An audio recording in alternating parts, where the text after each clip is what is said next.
Hello there, and welcome back to the ship review of the RN Duilio, and this is a good looking ship. But how this ship will stack up to its competition, we will see in this review. I have lots, and I mean lots and lots and lots of stats for you, and there is also a very interesting historical aspect to this ship, because this ship is in its 1942 configuration. It has been introduced this patch in patch 2.25 at rank 5, battle rating 6.7, and sits at the top, if you will, of the tech tree.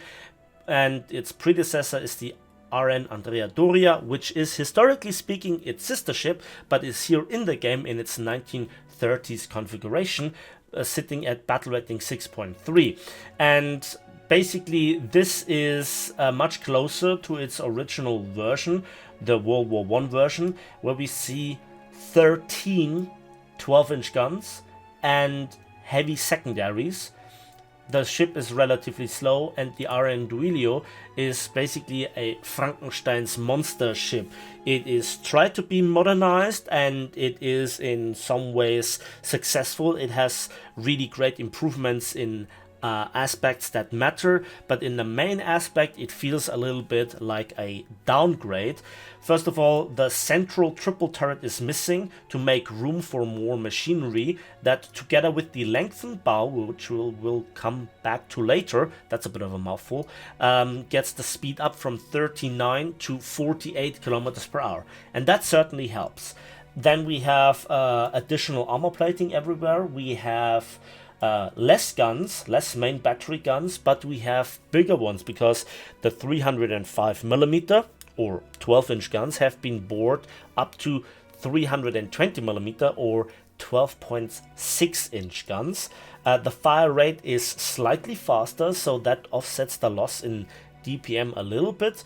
And then we have an extensive rework of the AA and secondaries, and I have to mention it here. This looks really cool, that you have in theory a forward-facing secondary firepower of 12 guns, and they have a much improved rate of fire compared to the 6-inch secondaries on the Andrea Doria, which are some of the worst or slowest firing in the game, with over 17 seconds reload, whereas here the 135mm secondaries have in the region of 8 seconds, but they have less pen and they have less bang. So there it is. The AA is modern, but there is no proximity fuse, and the light and medium AA, so the 20s and 30s, are not really that impressive. Not useless, but not impressive. And the 90mm, they are useless and they break really easily. So read it up on those ships, because the history is really interesting. And let's see what the Italians have achieved, because let's start with the armor. And we can see that the main belt basically is the same as on the Andrea Doria. We go to 250mm, 230mm, but if you take a close look, it's just below the waterline, and that means that the Andrea Doria has received weight when coming to the RN Duilio, and so that means that the best protected part is underwater, which helps quite a lot versus diving shells, because I'm not quite sure if Gaijin has already figured out how water interacts with shells properly. The upper belt, 220mm, even higher, 150mm, narrowing down to 120mm and 70mm in places. The bulkheads range from 70mm to 120mm to 150mm. Now let's come to the turrets. You already begin to realize that the armor is really complex. So we have 240mm on the turret faces. The roof is 140mm, which is mostly safe against plunging fire or anything. Turret sides 220mm, and then at first glance the barbettes look extremely weak with only 50mm, but then you realize that this is add-on armor to the 240mm. It also narrows down a little bit further below that, but overall we're in the region of roughly 300-ish millimeters. That's not bad, but a heavy cruiser 8-inch gun at rather close range can pen that. Then we can see that we have multiple decks, so we go from 32 millimeters to 20 millimeters, 10 millimeters on the upper deck. Then we go to 87 millimeters and 80 millimeters on what seems to be the main deck. And below that we have even some more armor of 50 millimeters and an internal horizontal bulkhead of 70 millimeters. Now there is one really interesting aspect, and that is that the main armor belt, I told you, is 230 plus millimeters, and that is roughly battle cruiser armor protection. So the German Fondertan has 220 if I'm not mistaken. But then there is this turtle bag. It's really shallow, as you can see, and it's 40 millimeters narrowing down to 38 millimeters. But if you look very closely, there is a second one with 24 millimeter, much less shallow, but it again absorbs so many splinters, and that together with the lowest armor deck being below the waterline because of the additional superstructure weight, etc., that means that this ship is really great against AP, especially when angled. You take less damage. One advantage of the super firing twin turrets, front and aft, is that they have noticeably better firing angles than the front and rear triple turrets. Turret rotation speed is nice, and that's about it. The X-ray reveals that there is no ready rack in the turrets, and again, as we can see, the ammunition protected by a decent armor belt and 2 turtle bags is below the waterline, and I have not been detonated once. So yeah, that is the TLDR. That is the first rough overview. Let's have a look at some statistics, shall we?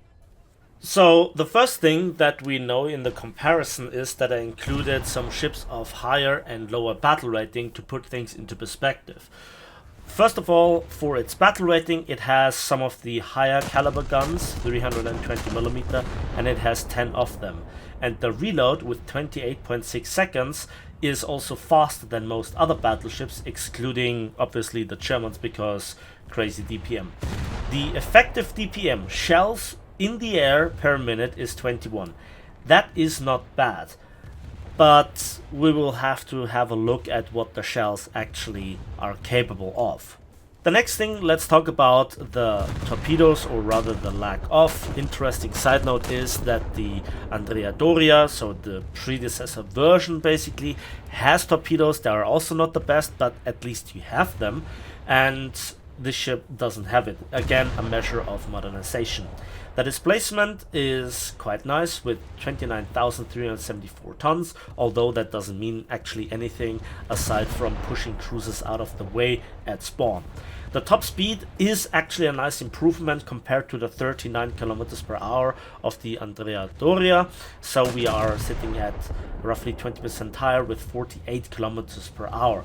And also the crew amount is on the rather higher end with 1,520 crew, so you can absorb a little bit of punishment when you lose the superstructure AA emplacement or the secondaries. Regarding the main guns, now let's finally have a look at the 2 ammunition types. The stock round is the 320mm Granata Perforante, I like to say that by the way, which is of the SAP variety. And if you look at the very right hand side under the special shell category on the Excel spreadsheet, then you can see that we have the second highest pen, a really high pen, even at distance, but we have a really low burst mass for that, but the muzzle velocity is high. And interestingly, the 12-inch guns from the predecessor version, aka the ones on the Andrea Doria, they have similar penetration values, but much more TNT filler, over 30 kilograms. So if you think then about the less guns, the marginally higher DPM, and not the greatest accuracy, you just have less alpha strike, less DPM, and it takes forever to deal with cruisers and other battleships, especially since this is your stock round and the AP round only comes at tier 2. And you know, top tier grind, it takes a while. But what that means, let's have a look at the graph at 0 degrees angles of impact, and we can see that's the fat blue line that is very much up high there, and at then longer distances all the shells have more or less the same penetration aside from the HMS Colossus, which is bad.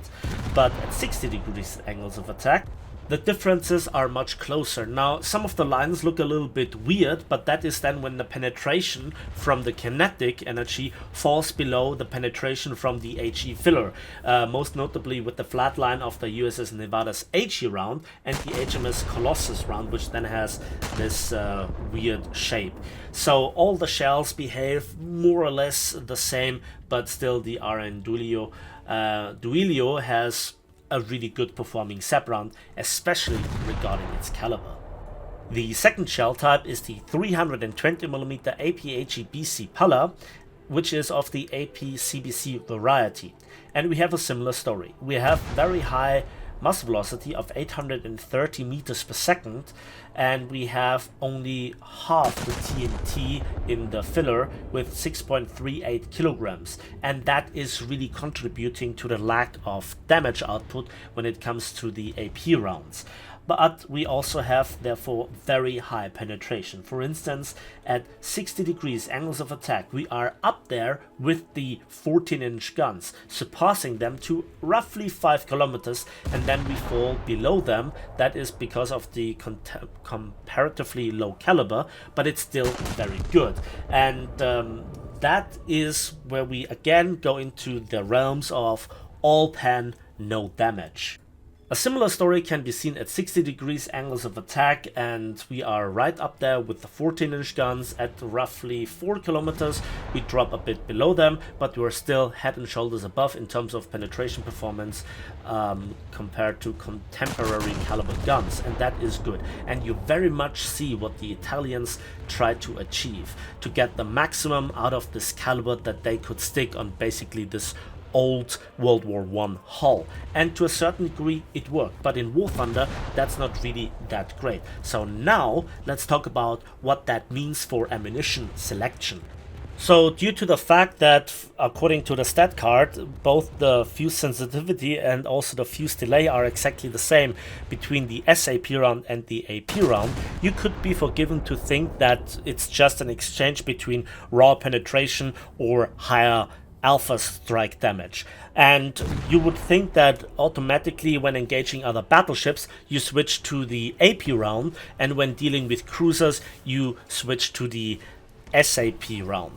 And there is some truth to this, not gonna lie. I ammo-racked 1 or 2 other battleships, and the thing is that versus cruisers, this is where it gets really annoying.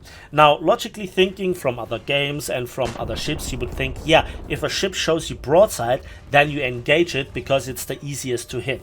But with this ship, because the fuse delay and the fuse sensitivity being just what they are, I would recommend that you focus on cruisers that are heavily angled, especially when Helena, when dealing with other ships that are difficult to ammo rack due to their position of the ammo racks or due to your inaccurate guns.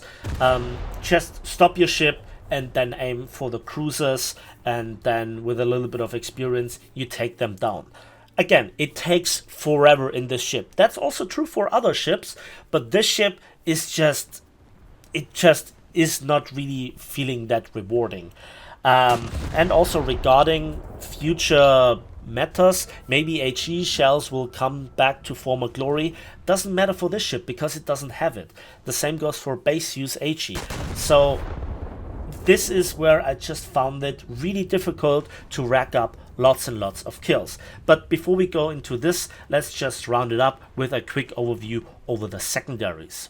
And maybe, just maybe, there are a little bit of a redeeming factor. After all, they are modernized, right? Well, we have 12 of the 135mm Otto Mod 1938 guns with 1800 rounds and a really long reload, especially for that caliber, of 8 seconds. The effective DPM is 45 rounds per minute, and that is absolutely dwarfed by the ridiculous DPM of the 5-inch 38s on the USS Nevada.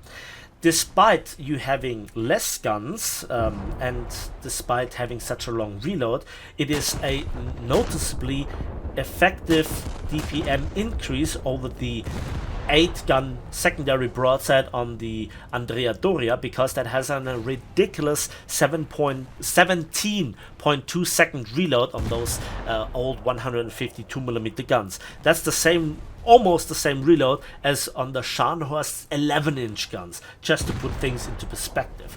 But the 8 seconds are further compromised by the fact that the guns break so easily when they get splashed from HE shells that detonate on the superstructure from behind, which happens basically every salvo. Almost every shell that hits the ship breaks them.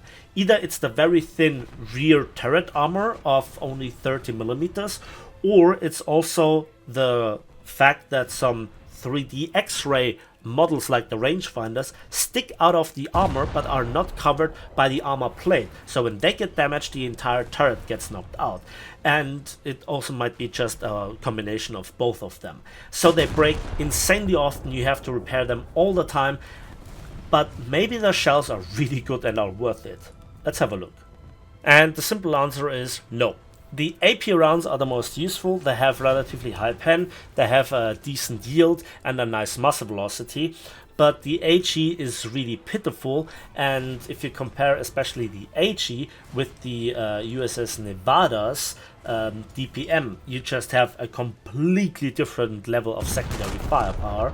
And you also see it on the special shell, where you basically have only the time-fused HE shell, whereas others have SAP rounds or so that can even surpass the penetration of the AP round. So it's not good. And now let's wrap it up with the summary and the final verdict on the ship.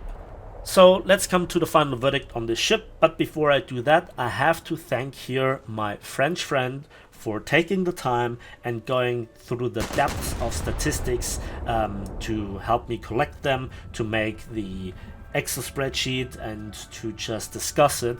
And that is a tedious work, and so thank you very much for helping me, not just on this video, but also some previous videos, because as you could see with all the graphs, etc., it's getting more and more excessive.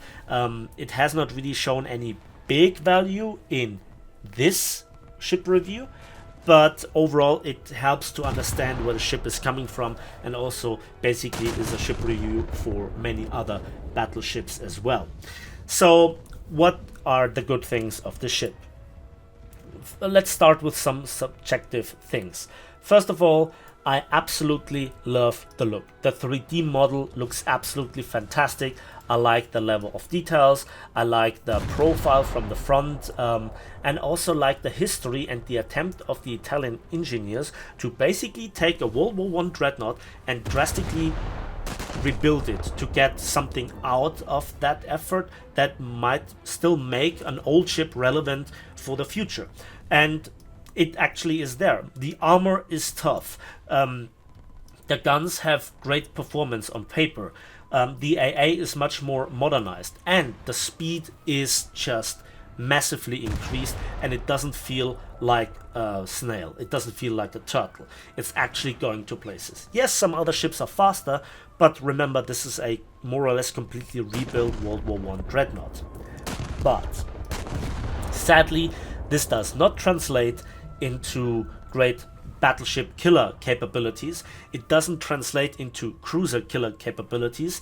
In fact, I would argue that the predecessor version, the RN Andrea Doria, is a better cruiser killer because it has just more TPM, it has more guns, and the shells have in certain parts even better anti-cruiser capabilities.